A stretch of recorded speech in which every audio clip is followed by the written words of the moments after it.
everyone, it's Chelsea from Paper Octio Studio, and today I'm bringing you a Pan Pastel page. I thought that the prompt today, silhouette, was perfect for this, and I was excited to get out my Pan Pastels. This is for the hashtag Art Journal Habit 2017 event from Art Joy of Sharing. This is a prompt every day, and it's for November 2017. So like I said, it was silhouette, and I plan to use Pan Pastels. So I did some gesso, and then an even more important step here, and one that you don't really want to skip if you're using a junk journal like this, is to put on some pastel ground.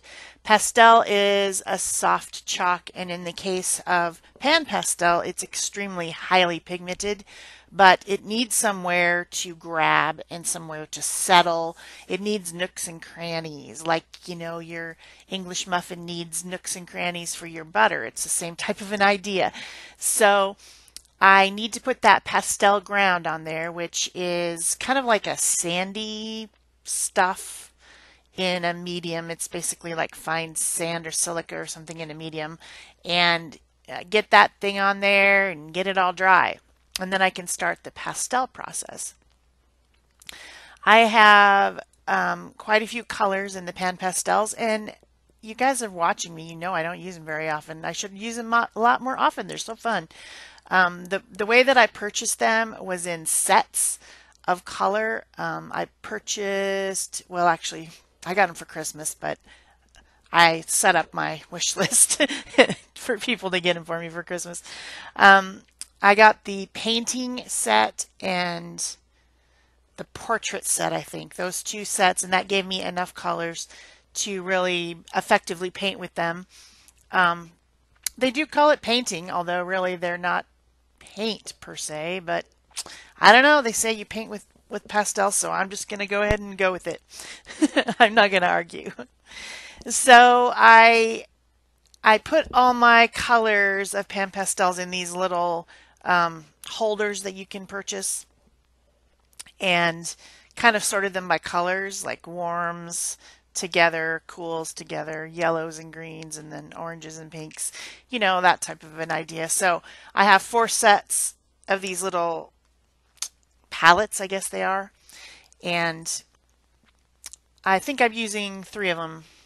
3 of the palettes today. The other one that had like all the blues and greens I didn't need, but what I needed was the warm tones, yellows, oranges, and even the warmer browns, and then of course the black, which is on my neutral palette. The tools that I'm using are the soft tools. It's spelled SOFFT, and they're the ones that Pan Pastel sells in combination with their sets. And when you buy the color set packages, you get a few of them in there in the package too, so you can try them out. Basically, they're super compressed sponge, so they might look like cosmetic sponges or something like that, but they are actually a lot more dense.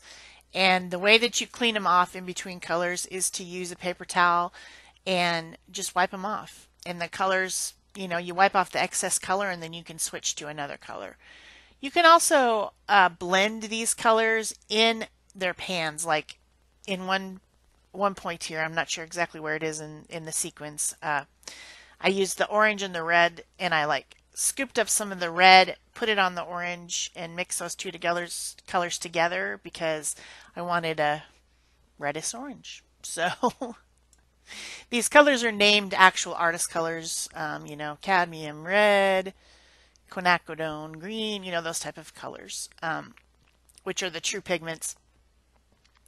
So you've probably figured out by now that I'm making a sunset, and I really love those photos that you see here and there of the African savannah with these really interesting shaped trees that we don't have where I live.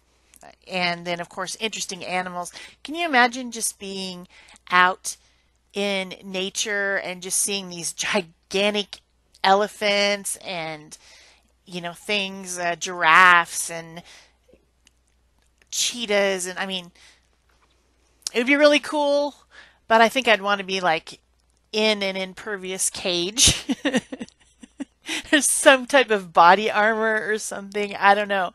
They're a little bit scary. That seems like there's predators there that might want to bite your face off. I'm not sure, but um, the idea of it is really cool, and especially the tree shapes just fascinate me. They've got these ones that like go up and then are flat on the top, and then they've got these other ones that are kind of like really fat trunks with little funny branches.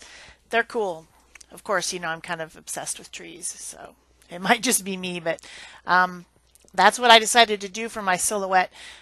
Silhouette basically just means that the sun is behind it, and the sun is so intense behind whatever shape that you have that the foreground is dark. And in this case, I'm just using black. You could use a dark brown or some other color, but I'm just using the most pointy, soft tool that they have. It's the one that has really a triangle shape. It is still not so fine that it's easy to do, tiny shapes. It's not. It's still, I don't know. I'm not sure what the solution would be for a better tool than this, because obviously, I mean, they've designed it to go with the pastels, but um, it was hard to draw these little animal shapes. The tree, not too bad, but by the time I got to the second giraffe, I was like, ugh, I can't make skinny enough legs. And this is the smallest tool. There's some that are wedge shaped. There's some that are round shaped. There's some ones like that with the pin handle that have flat ends or rounded ends, or there's even some that look like eyeshadow applicators. There's all kinds of different tools, but this was the one that I try to draw with as much as I can. So putting on my animals, my tree, my birds, and then I have a quote that I printed off the internet, and I'm just going to attach that with some fluid matte gel medium, and also something that you probably need if you're going to work with pastels is a workable fixative, and the one that I like is the Spectrafix by Degas. I'll link everything below, everything I've talked about below in the description box, so you can find it. I don't like stinky sprays, and so this Spectrafix one has a pump spray which has no aerosol. It's not stinky. So anyway, that's it for my page for today, Silhouette. It was a fairly quick one actually, and I enjoyed it. If you enjoyed it, please remember to give it a thumbs up, leave me a comment so that I know you were here. Subscribe, turn on your notification bell, and share if you want to. I think that is it for me. Bye-bye.